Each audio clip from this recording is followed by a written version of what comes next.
What's up guys, Vylocity back with another Unreal Engine 5 material tutorial, and in today's video, you'll be learning how to create this super realistic space skybox effect that allows you to make infinite looking galaxies in your project to really help bring the atmosphere in your game to the next level.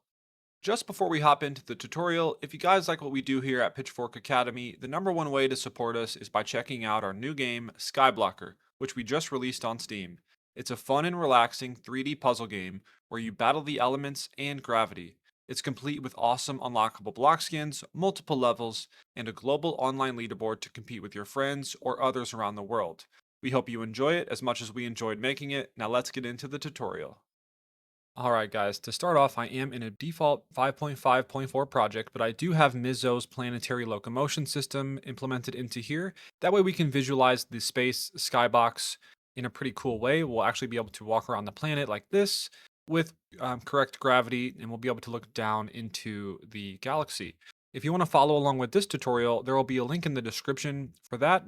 Definitely recommend checking it out if you're interested in planetary locomotion that is fully set up with blueprints and set up for multiplayer. Alright, the first thing I want to do in this project is to create a new folder called Skybox. You could also call this maybe Spacebox or something like that, but for the purpose of this will be fine. Now inside here, I'll actually make two folders. I'll have one that's called HDRs and one that's called Materials. And then from here, we can go into the HDRs, and then we can go to the link that's in the description that has a bunch of really cool space HDR images that we'll use for our skybox. All right, so here we are on spacespheremaps.com, and these are all free for both personal and commercial projects. And you can scroll through here and find ones that you like. Keep in mind, you want to find ones that have the full radiance file like this, and it'll be in the high 50s usually, or somewhere around this mark as far as the size goes. But definitely you want to stay away from ones that are, for example, in this 2D pixel art ones, these are all separate images. I believe you can maybe combine these together in a separate program, but we won't be going into that today. We want to find ones that are just simply the HDR files. So I'll download a few of them, maybe this subdued blue nebula one. Actually, no, this is a PNG, so we don't want that one. We want to find ones that have the radiance file. Here we go. HDR. That's what we want to find. 59 megabytes. I'll click that. It'll start to download. While that's downloading, I'll find another one.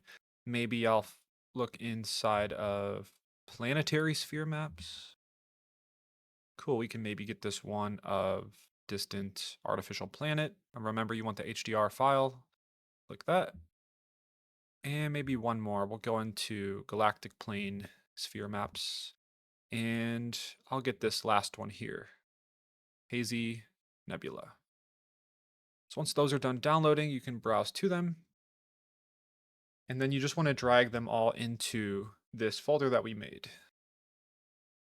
It'll take a second to import them because they are large files, and that's okay. All right, once they've downloaded and imported into your project, you'll see a little star in the bottom left corner. We want to make sure to save all, so that way if our engine crashes, they'll still be there. Next, we want to shift and click all of them so they're all selected.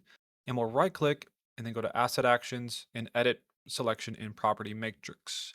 From here, we want to find the compression settings and change it from HDR compressed to User Interface 2D. This will make sure that we have the full resolution and not too much compression will go on, and we'll get the full color information. And then the other thing we can do is change the MIP Gen settings to, oh wait, not MIP Gen settings, texture group. We want to say change this to Skybox. It's a nice preset. That way everything is lined up nicely, and then we can save these again. And then the other thing that's good to keep in mind is the max resolution. So by default, these come in at 8K by 4K resolution, which is pretty high. So what you can do is actually lower that if you'd like. I think a maximum of maybe 4096 would probably be fine for most games. But if you're doing any sort of cinematic rendering or you really need it to be super high resolution, definitely recommend leaving it at the highest resolution possible. But you can lower this even more as well. Save that once more. Then we'll go back. All right, and these should all say texture cube, by the way. I'll go ahead and open one of these up so we can look at it. Cool. Oh, and by the way, it looks like my 4096 didn't work because the number here is already 4096. So if I go now to max resolution, I can just do /2. This will divide it by 2. And then now you can see it says imported 8192 by 4096 and displayed 4096 by 2048. So now we halved the resolution, which would be a little bit more performant. And we can actually do that for all of them. So if we go back to our group of 3 here and make sure they're all selected, maximum texture size, we'll do 2048. Now it should make that change for all 3 of our HDRs. And I just got 3 so we could visualize some different options, but you might only want 1, or you could have a ton if you'd like. All right, now we can go back to our Skybox folder, and then inside of materials, I'll right click, make a new material, and I'll call it M_spacebox, just to change it up a little bit, since we are dealing with space. I'll open that up, and then I'll change the shading model from default lit to unlit because we don't want it to receive any sort of lighting or roughness, specular, any of that. We just want it to emit light. So what we can do now is go back to our third person map, and then I'll go back to Skybox and HDRs. I'll just pick one of these. I'll pick maybe this purple hazy nebula, and then I'll drag it up to Spacebox and then drop it inside of here. By default, it should already have the texture in this texture sample set to linear color. That's fine. And now what we need to do is to right click and get a reflection vector world space, plug this into the UVs. And then we can plug RGB into emissive color just to sort of visualize what's going on here. As you can see, we have this sort of galaxy ball. If I zoom inside of it though, and I look around, you can see it looks like we're inside of this sphere. So that's what we want. And then from here, we can unhook RGB. We're not done with the nodes between here. We still need one node to connect into here. I'll hold 1 on my keyboard and click for a single value of 0. We'll plug that in there. That'll make sure we don't get any weird stretching. If you want to expand upon this in the future, you can do some logic here to sort of maybe rotate this sphere map if you want or things like that. But for now, we'll just leave it static. From here, we can right click and search for a hue shift. And we'll plug in the RGB into texture, and then hue shift percentage, we'll right click and promote to parameter. And this will be a value between 0 and 1. 0 is no change, 1 is also no change, and then 0.5 would be basically you're moving the hue halfway around, so it would be the opposite colors. This is just a way to change the colors of our image. And then we want to get an add node. We'll plug this into here. And I'm doing this because we want to be able to add sort of a gradient over the distance of the entire world from top to bottom of some color. That way we can get some more stylized effect if we want. But if not, we can just leave it as default. So to do that, I'll hold 3 and click for a color. I'll right click, convert to parameter, and I'll call it color A. And black is good as default. Then I'll copy and paste it and call this one color B. Next, we need a lerp to blend between the 2 colors. So I'll hold L and click. And the color A will go into A and B into B. The alpha is going to be the gradient from up and down in the entire world. So to do that, I'll search for world position. And then from the Z, or if you don't have the Z, maybe you're in an earlier version of the engine, you would drag off of XYZ and search for a component mask. And then you would uncheck R and G and only select B. B is the same as Z. XYZ is RGB. So if you don't have Z here, you would want to do this. But since we have Z, we can drag off of here. And I'll search for a subtract. Then I'll hold S and click for a scalar parameter, and I'll call this fade start. Plug this into here. And then I'll drag off of here, search for a divide, and I'll copy and paste fade start, and we'll call this fade distance. Plug that into there. From here, we want to drag off and search for saturate. Since we're creating basically a mask, a 0 to 1 mask, that's how lerps work. A is 0, B is 1, and then the alpha controls the difference. We need to saturate everything before because this keeps it between 0 and 1, so we don't get any funky values. From here, we can plug this into the lerp. And I'll select all this, click C, and I'll call this gradient. And then this lerp goes into A here. Then I'll select all of this stuff. We can actually move this here if we want. Select this, click C, call this color. And then the default values for this, let's maybe we'll try negative 500,000. That's going to bring the mask down 500,000 units. It's pretty large because we're, over this entire distance of the world. And then the fade distance is going to be 10 million. So it's 1 and then 0 and then 1, 2, 3, 4, 5, 6 more zeros. 7 zeros total. And that should be good for that. We got our default HDR here. One last thing we need to do in the material graph is just to convert our HDR texture to a parameter. So I'll right click on that, convert to parameter, and I'll just name it HDR. Then we can go ahead and save and go back to our level. Next, there's a couple of things we want to do for space lighting, and that is to look at the sky atmosphere. And we want to actually delete this, but I want to showcase the reason for that. And it's because the sky atmosphere assumes that you're on a large, flat surface, like the surface of a planet. But in this case, we are sort of just floating in space. And we wouldn't want the effect of sunset to take place in our world. So what I'll do for this tutorial is just delete the sky atmosphere. And then also I will delete the clouds. So I'll just search for cloud and delete the volumetric clouds.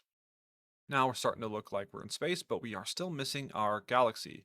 So what we need to do now is make a material instance of our galaxy. So inside Skybox materials, we can right click on our Spacebox material, create material instance, and I'll name it mi underscore Spacebox underscore Milky Way.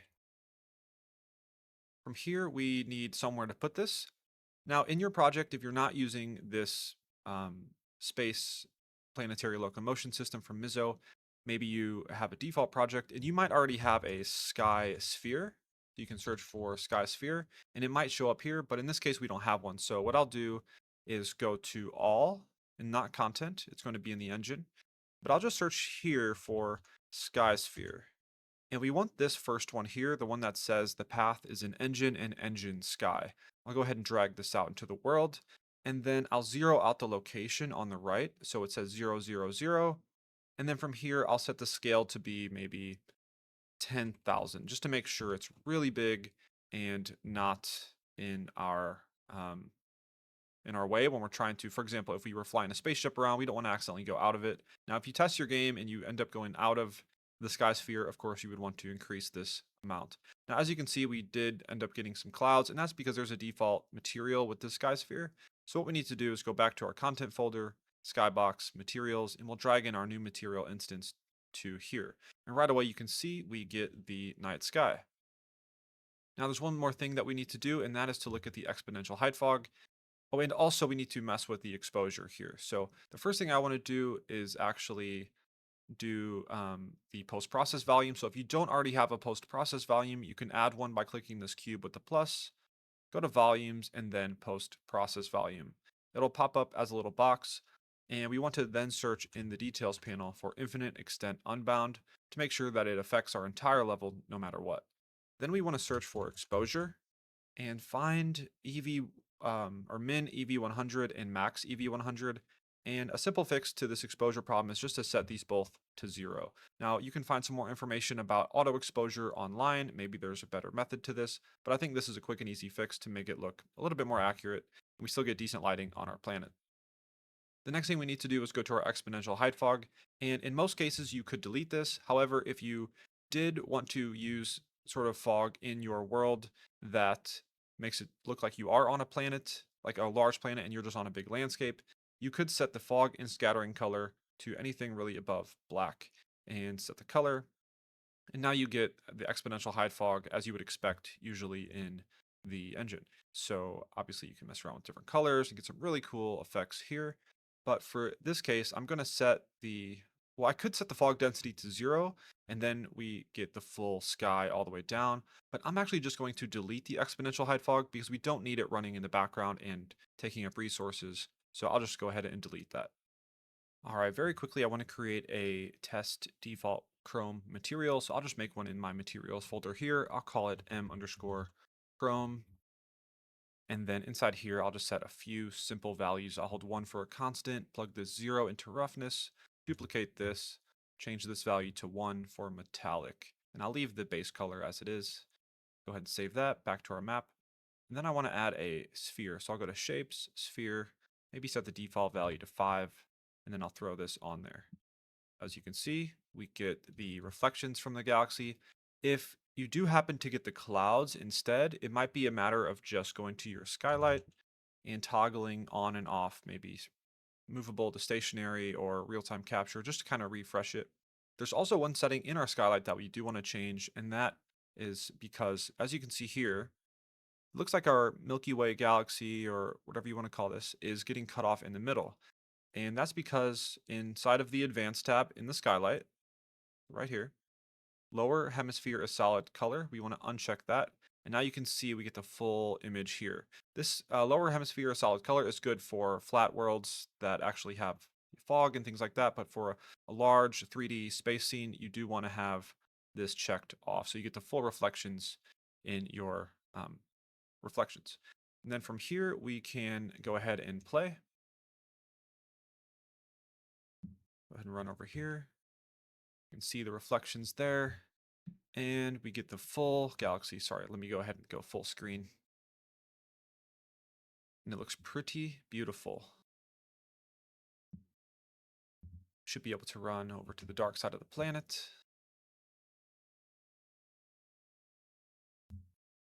And look down into the galaxy.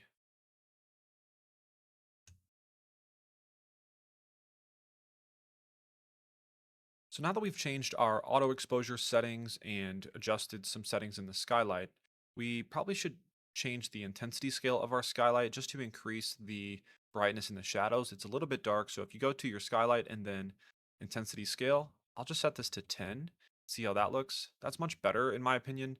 Now again, this is not a tutorial about lighting, but this is one way that you can mitigate the problem of the really dark shadows on the backside there. So now when I play, and go full screen, see if we can find the dark side. Cool, so now it's not as dark and you'd be able to see the sort of materials a little bit better in the shadows versus it being totally pitch black. Next, we can go ahead and duplicate our material instance for the Milky Way, and I'll call this one material or MI Spacebox underscore planet. And then I'll duplicate this one as well, and I'll call this one nebula. From here, I'll go into nebula, drag this down, and then I'll turn on all of our parameters, open this one here so we get the texture parameter. And now is when we can browse to our default one here and we can replace it with the nebula one. And then we need to go to our sky sphere and put in the new material. So I'll browse to this nebula material and I'll drag this into here. And then right away you can see now we have the other HDR, which has these really nice nebulas all around like this. And then what we can do as well is open up our material instance and sort of mess around with the parameters. So I'll go full screen while we do this. And we can look at the hue shift percentage. So by default, the nebulas are all this color, but if I drag the hue shift percentage slowly to the right, we start to see the colors transform into the other hues. A value of 0.5 will be opposite on the color wheel, so we've basically flipped the colors, and then all the way back up to 1 will bring us a full circle back around to the original color.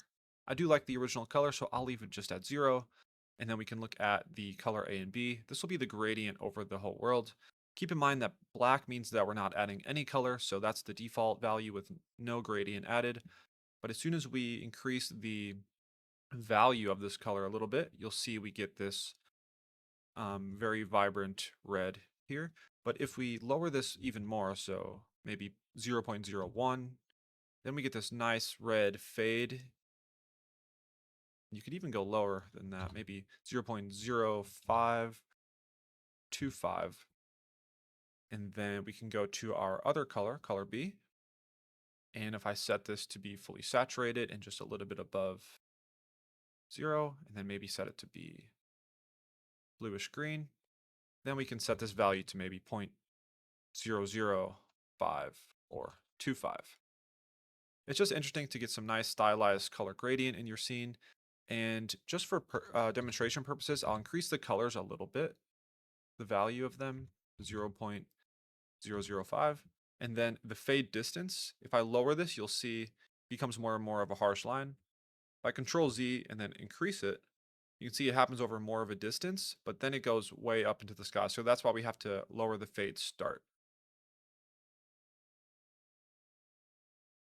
And then, as you can see, we get more of a nicer fade of the colors over the distance. And of course, this is more of a stylized effect. If you're wanting to be super realistic, you probably wouldn't want any of these colors, but it's just a nice feature to be able to add some color into your scene and get some different looks.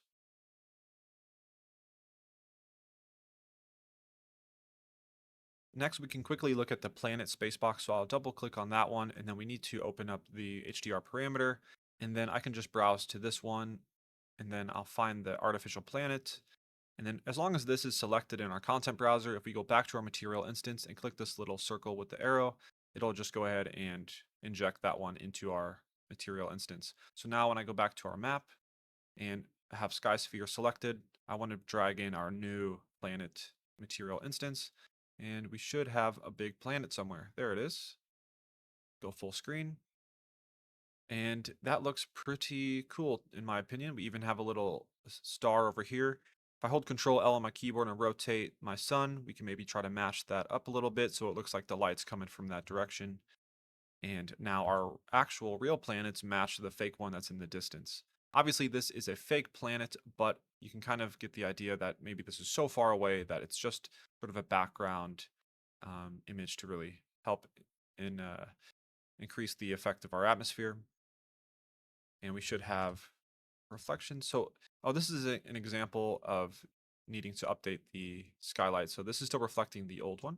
So if I go to our skylight and maybe hide and unhide or set, if you change the intensity and back and forth, it'll update. So now we get the reflection of our planet. All right, guys, that's going to do it for this video on how to create super realistic space skybox effects that really help bring the atmosphere to the next level in your game. If you learned anything new at all, definitely leave a like and subscribe to our channel as it lets us know that you enjoyed the video and want to see more like this one. This has been Vylocity with Pitchfork Academy, and I'll see you in the next one.